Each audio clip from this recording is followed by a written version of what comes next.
de sorcellerie.net. Mon nom est Dead Breeze et je suis en compagnie de Zelda. Allô Zelda! Bonjour tout le monde, comment ça va? Oh, ça va super bien, toi? Ben oui, je vais très bien, merci. Donc aujourd'hui, on est à l'épisode 36. On va parler des effets de la Lune sur le comportement. Je pense que tu avais déjà quelques bonnes idées sur le sujet, donc je vais te laisser commencer.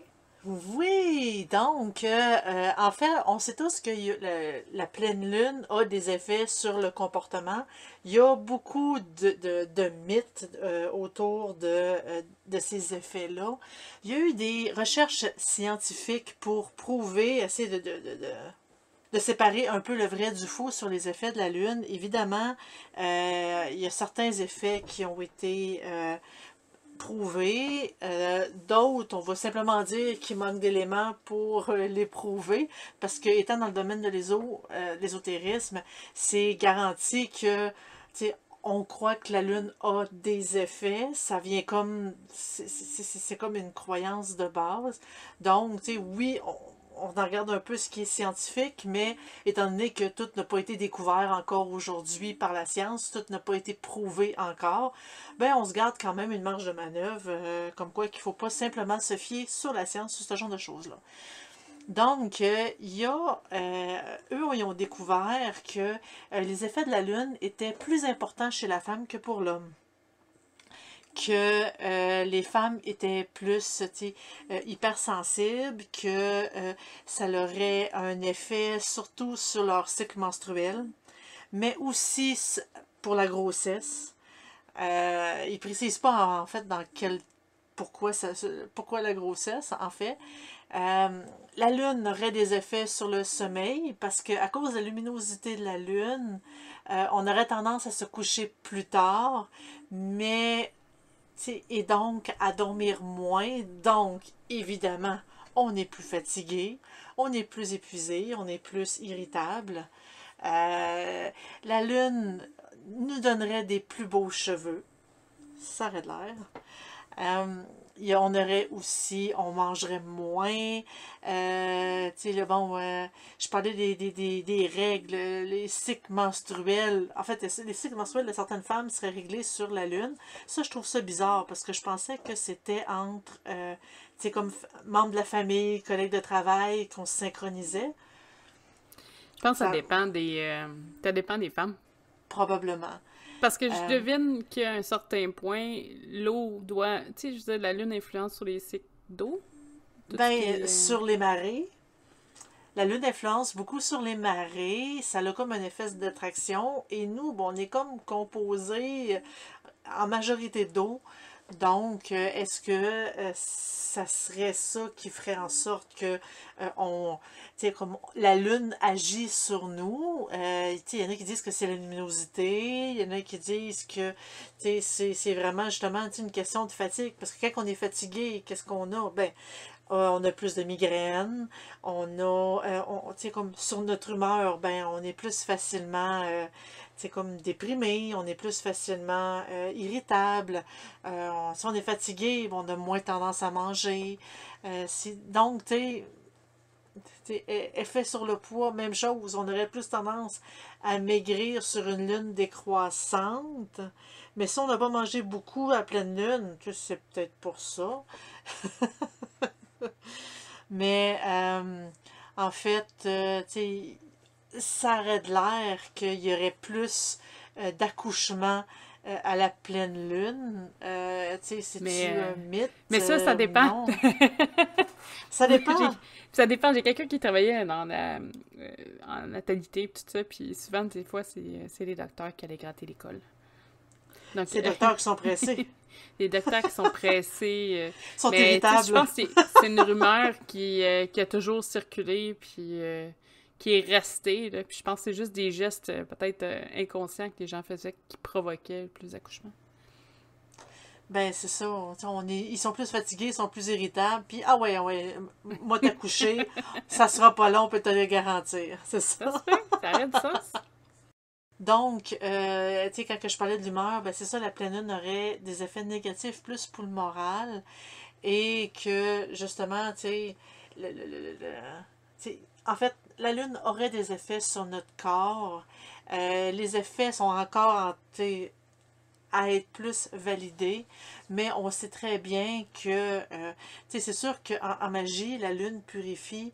La Lune est là pour, comme dans certaines pratiques de rituels, dans certains, pour, tu sais, dans certaines pratiques, autant de magie bénéfique que de magie plus noire, parce que le pouvoir de la lune est beaucoup utilisé dans ces moments-là, parce qu'il y a certains rituels on fait pas, comme à la nouvelle lune ou à la pleine lune, ou normalement dans les nouvelles lunes et les lunes noires, on n'en fait pas, mais là, les lunes croissantes, c'est quelque chose qu'on veut qui grandisse, et etc., etc. Donc, quand on veut bénir quelque chose, c'est sûr que c'est mieux dans les lunes décroissantes, parce que l'effet de la lune va amplifier le pouvoir du sortilège, le pouvoir de notre rituel. Donc, la lune est très, très, très, très, très importante, surtout, par exemple, en Wicca, où est-ce que la déesse mère est elle-même représentée par les croissants de la lune, les différents cycles de la lune. Donc, dans tous les domaines, la lune a toujours été un mystère, un élément de vénération pour l'homme et de beaucoup, beaucoup, beaucoup de croyances aussi. Il y a tellement de choses que tu as dit que j'ai hâte de revenir, de rebondir dessus. Tu as parlé qu'on était fait avec un gros pourcentage de volume d'eau. 80%. Quand même, oui. Parce que bon, là-dessus, ça calcule aussi les fluides qu'il y a dans les cellules. Au total, on est quand même fait on est une grosse goutte d'eau sur pied. On a une grosse poche d'eau. Ce qui est intéressant, c'est que oui, la Lune, bon, a des effets sur des marées, un petit ça, mais il y avait aussi des études qui ont été faites par un docteur en médecine alternative au Japon, qui était Masaru Emoto, que c'est une étude que j'adore lire, qui explique l'influence même des pensées sur l'eau. Fait que je devine que même un asque qui a une certaine gravité, tout ça pourrait avoir une influence sur nous, si nous-mêmes on est capable d'avoir une influence sur une bouteille d'eau. Après, bon, c'est des études, on n'a pas demandé à l'astre c'est quoi qu'elle pensait, là. Mais c'est des trucs, des petits détails comme ça qui font que, bon, ça garde un petit peu de mystère sur la Lune. Tu as parlé aussi comment c'est un astre qui était vénéré. On en a parlé, je pense, dans le podcast sur les mythes de création des religions. Comme quoi, souvent, quand c'est un astre, justement, le soleil et la lune sont souvent représentés parce que c'était quelque chose de quand même les plus gros, là. Ben oui, puis d'incompris en tant que tel, c'est quelque chose qui vole dans le ciel. Je veux dire, aujourd'hui, on sait que c'est une grosse, grosse planète, mais à l'époque, on savait pas c'était quoi. C'était juste une espèce de dessin qui bouge. Non, mais c'est ça pareil, là. Faut qu'on voit ça comme ça. Oui, c'est pour ça que l'eau, tout ça, la lune et le soleil, c'est quand même très, très, très important. Et la lune reflète aussi la nuit. Fait que c'est un peu comme le petit brin d'espoir dans les ténèbres, tout ça. Fait que ça a pris beaucoup, beaucoup de symbolique au travers de ça. Ben, en fait, avant, ils pensaient que la lune elle-même brillait comme le soleil, mais jusqu'à temps qu'on comprenne qu'elle faisait tout simplement refléter. Puis, je me permets juste de te corriger sur une toute petite chose. En fait, la lune, c'est une lune. Oui, oui, non, mais c'était une façon de dire de l'astre. Oui, oui. Il y a une différence. Oui, oui, c'est un objet. Exactement. Pour ce qui est de la Wicca puis des pratiques, effectivement, la Lune possède beaucoup de symbolisme dans toutes les pratiques. La plupart, en tout cas, le font. Souvent, ça va être au niveau des intentions. On va choisir une date en conséquence des mouvements de la Lune. On va peut-être même créer de l'eau de Lune, je pense qu'ils appellent, du moon water, donc de l'eau de Lune.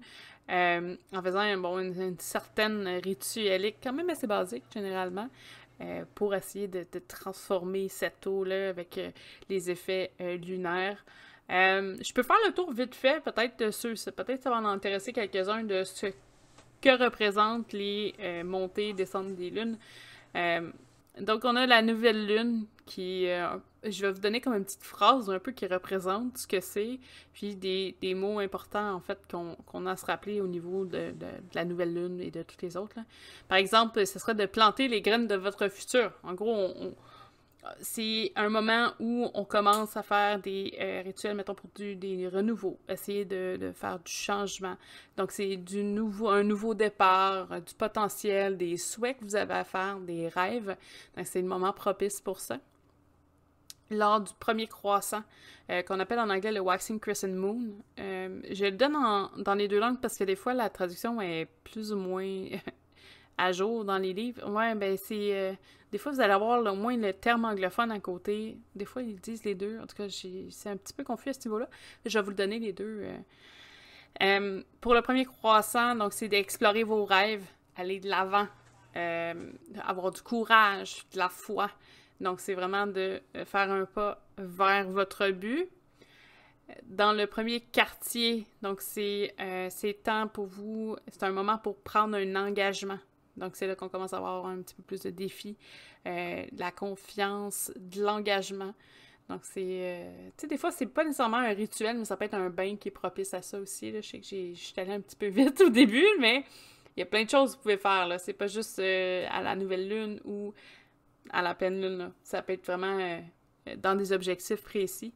On a la gibbeuse croissante, c'est le Waxing Gibbous Moon, qui est de garder le cap, de faire des ajustements pour enligner vos buts, d'avoir un sens aiguisé sur ce que vous désirez faire.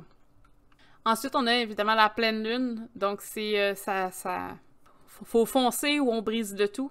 Donc, c'est le moment de résultat, donc c'est un moment de gratitude, voire même le pardon.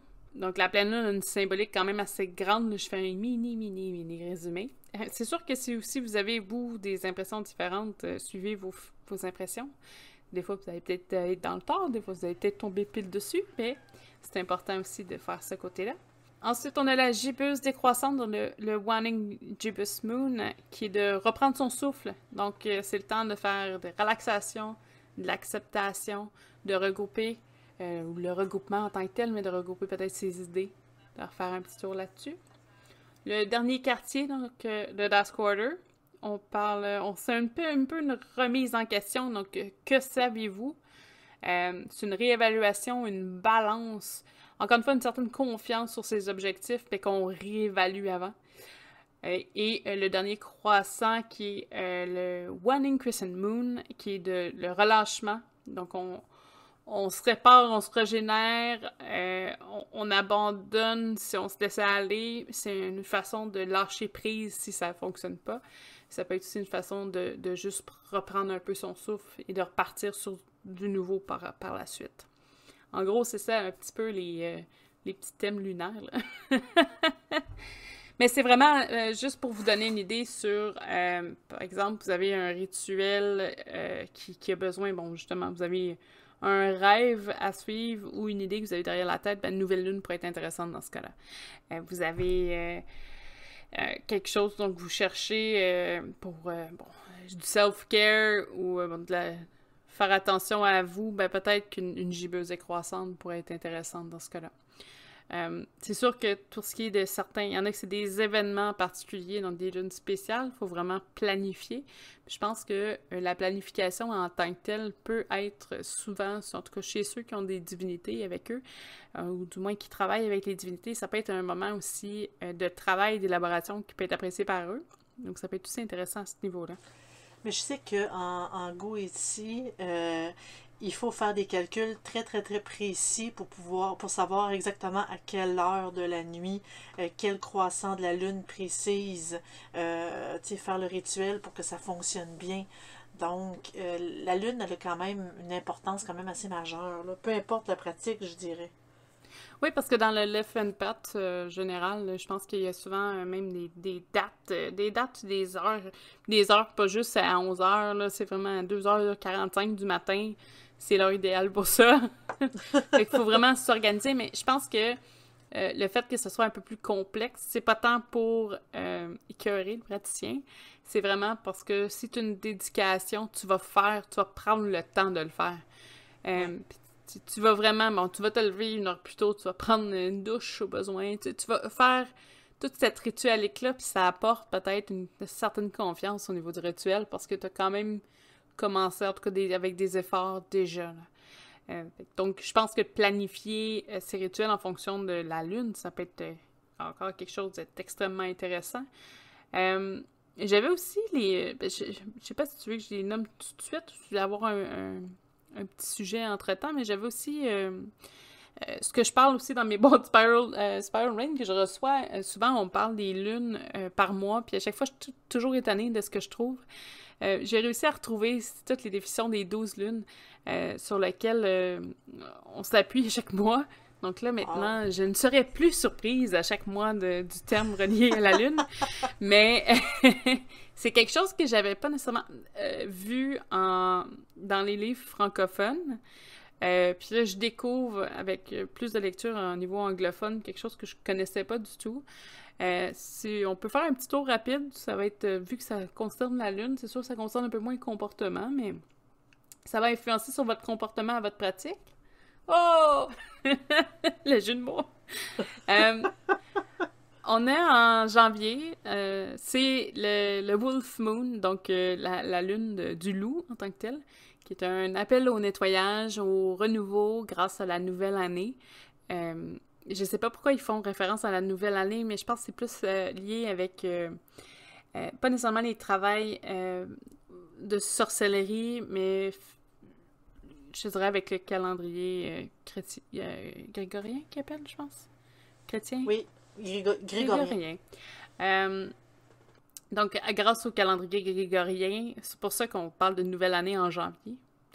C'est le recommencement, donc le début d'une nouvelle aventure. Fait que généralement, si vous avez vraiment une lune de loup, c'est peut-être l'idéal là, pour faire des souhaits pour l'année qui s'en vient à ce niveau-là. En février, on a la Snow Moon, donc la lune de neige. Donc, les ressources s'épuisent avec l'hiver qui tarde. C'est le retour du printemps qui se fait ressentir dans l'âme et dans le ventre. Pourquoi c'est expliqué ainsi? En fait, c'est que les ressources s'épuisent au niveau de la récolte qui avait été mise de côté en février.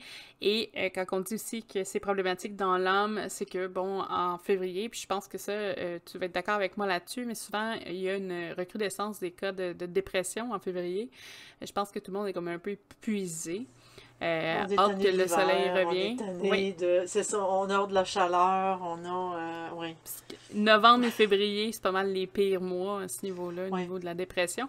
Donc, je pense que il est temps là, que le printemps arrive. En mars, on parle de la Worm Moon, donc la lune d'un ver, comme un ver de terre, par exemple.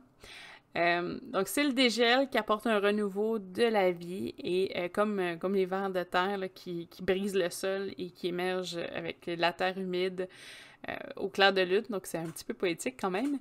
Mais c'est pour dire que justement, le ver de terre travaille très très fort pour que les sols soient irrigués mieux, hein, en faisant des petits trous, en mangeant et en faisant leur travail de ver de terre. Donc, c'est pour ça qu'elle possède ce nom-là. En avril, on parle de la lune rose. Donc, c'est le printemps qui remplit les prairies de fleurs sauvages et de toutes sortes. Pourquoi ils disent rose? Parce qu'ils faisaient souvent référence à des fleurs rosées. C'est tout. Mais pourtant, au Québec, il n'y a pas de roses qui sortent au mois d'avril. C'est pas la rose, la fleur. C'est les fleurs qui sont roses. Ben justement, on n'a pas plus de fleurs roses. Là. La neige est encore là.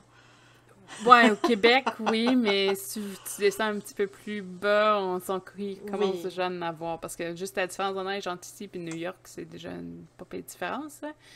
Mais oui, je comprends ce que tu veux dire. Tout le reste du monde sont pas enterrés sur 40 pieds de neige. Comme nous. C'est vrai. En mai, c'est la Flower Moon, donc la lune de fleurs. C'est la naissance des animaux domestiques et sauvages. Donc, généralement, c'est si jamais il y a une gestation. Donc, c'est là que ça se passe au niveau des animaux. C'est ça. Donc, c'est la première... c'est le symbolisme aussi au niveau de la nourriture que l'homme a avec la bête. Donc, le côté lait maternel, qu'ils disent. Mais en juin, on parle de Strawberry Moon, donc la lune de fraise. Donc, c'est la lune du mois de Gémeaux. Donc, c'est là qu'on honore les jumeaux et le mariage. avec l'union, c'est ce que ça symbolise, même si ça n'a pas vraiment de lien avec le terme fraise, c'est probablement juste parce que juin, il y a beaucoup de fraises dans certains endroits, puis ça fait rappeler ça. En juillet, on a le Buck Moon. Donc, un buck, c'est un chevreuil. C'est un chevreuil. Ouais. C'est donc... ouais, c'est... Mais il y a deux termes. Il y a wort, puis il y a buck. Wort, c'est un ancien mot pour dire les herbes. Donc, c'est la lune pour cueillir les herbes. Je pense que l'autre terme, c'est plus pour la chasse, ou le début de la chasse. C'est aussi un moment pour reconstituer vos réserves de plantes médicinales, les sécher au soleil l'été pour l'hiver qui s'en vient. En août, on parle de la lune de Sturgeon Moon, donc la lune d'esturgeon. Donc, la terre-mère donne naissance à une récolte abondante, le ventre plein, l'espoir. Ben, dans le fond, c'est qu'on attend aussi l'hiver qui s'en vient, donc on se prépare à l'hiver. Au mois de septembre, c'est le Full Corn Moon, donc la lune de maïs. Je vais dire ça comme ça. Mais c'est une lune celtique d'exaltation poussée par des forces du travail pour obtenir un achèvement. C'est aussi comme on prépare là, pour l'hiver qui s'en vient. En octobre, on a la Hunter's Moon, donc la lune du chasseur.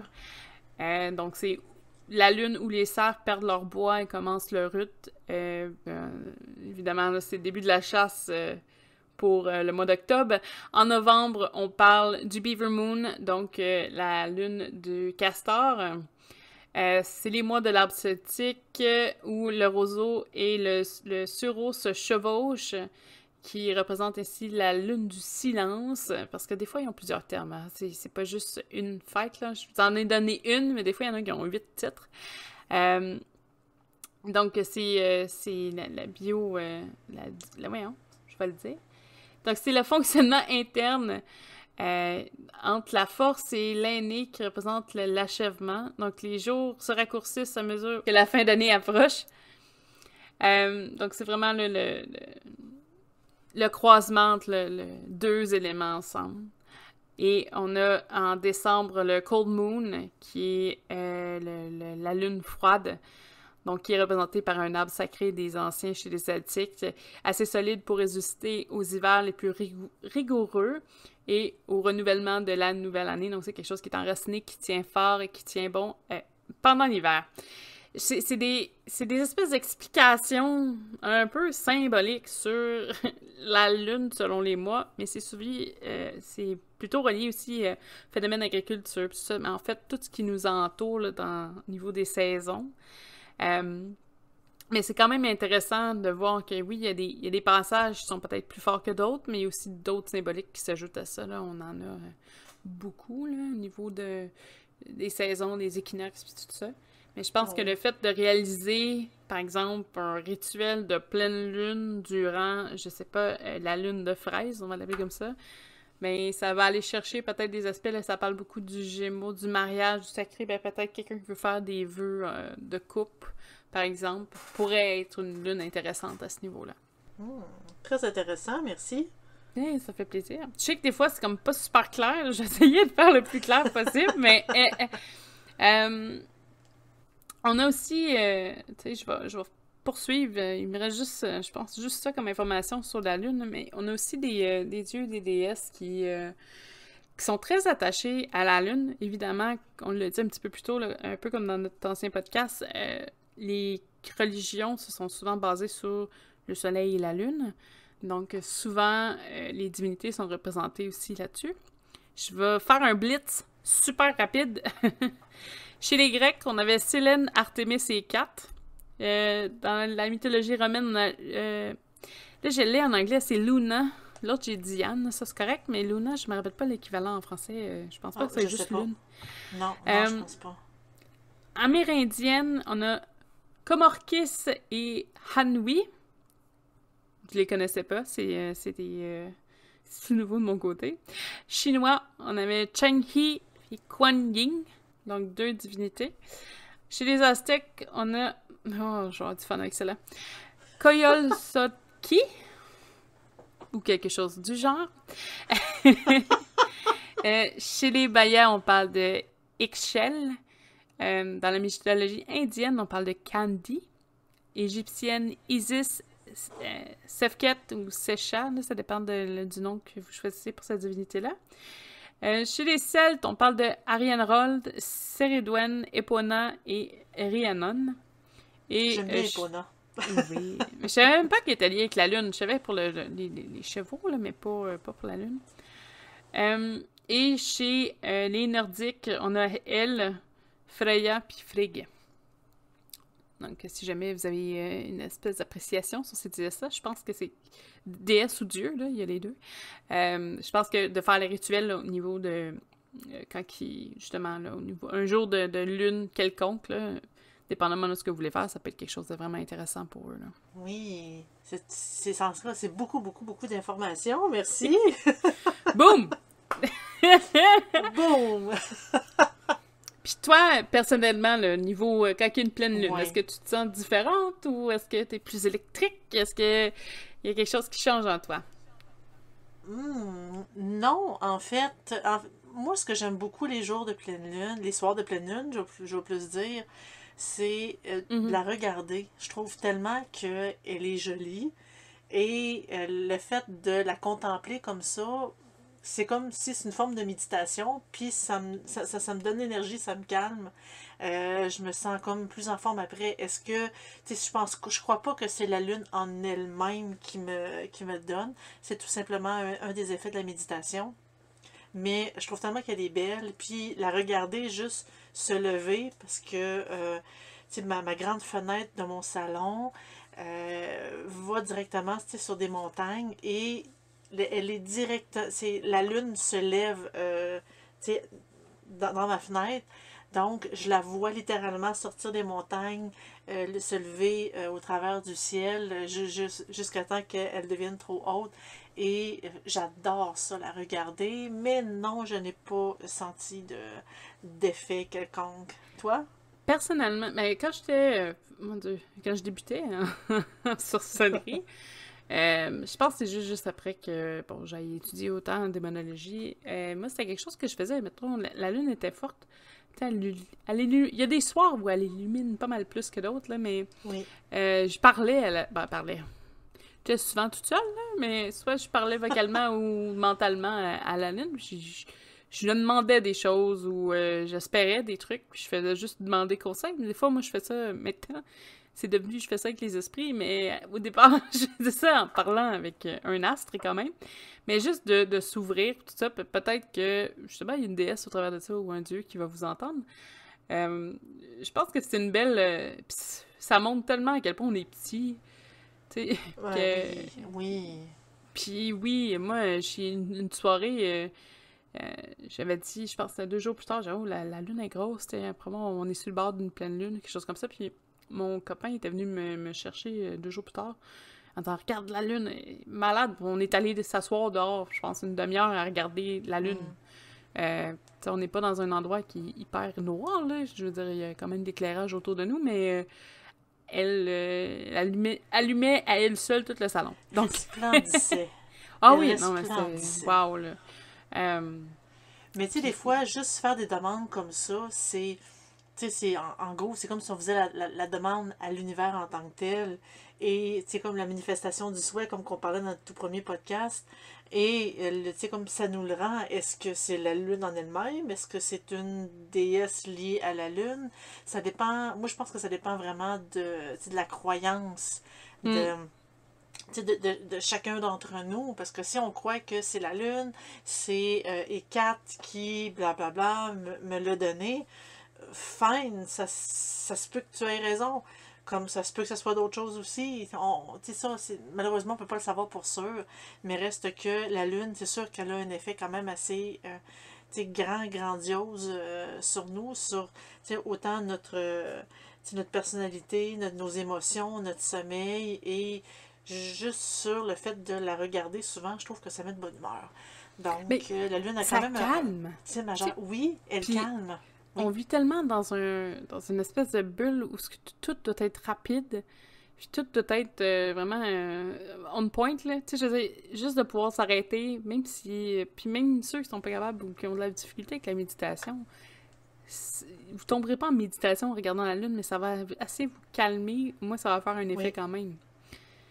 bien sûr, parce que tu sais, juste la regarder, se lever, puis se déplacer dans le ciel, c'est tellement relaxant parce que justement, c'est lent.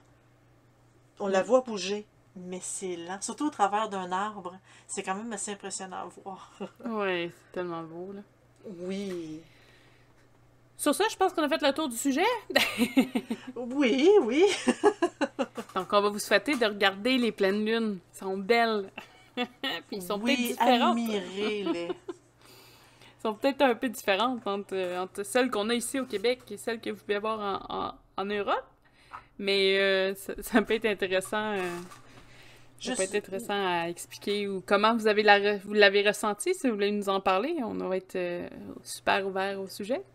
on est disponible. Juste une chose, quand on voit, par exemple, sur Facebook, que la Lune est beaucoup plus grosse aujourd'hui, est tant de pourcents plus gros, on le voit pas beaucoup à l'œil nu. La Lune n'est pas si proche que ça. C'est à peine. Donc, attendez-vous pas à avoir la Lune immense. Souvent, c'est un effet d'optique parce que elle est proche d'un objet, proche du sol. Puis après, quand elle est comme tout seul dans le ciel, elle rapetisse. C'est juste des effets, c'est juste des illusions, en fait. Oh. Un effet d'optique. J'avais même pas vu que ça se promenait sur... En tout cas, tout se Oui, promenait mais sur en fait, YouTube. quand, ben, c'est surtout sur Facebook, là, mais c'est quand la lune, elle se lève, quand elle est au travers d'un arbre, quand on la voit, tu sais, comme d'une montagne ou proche de l'horizon, elle a toujours de l'air totalement immense. Mais plus qu'elle est haute dans le ciel, plus qu'elle est petite. Je confirme, si vous avez besoin de lunettes aussi, ça donne cet effet-là. Sur ce, je vous souhaite une excellente semaine, puis on se revoit la semaine prochaine. Bonne soirée. À- Bye. Bonne soirée, au revoir!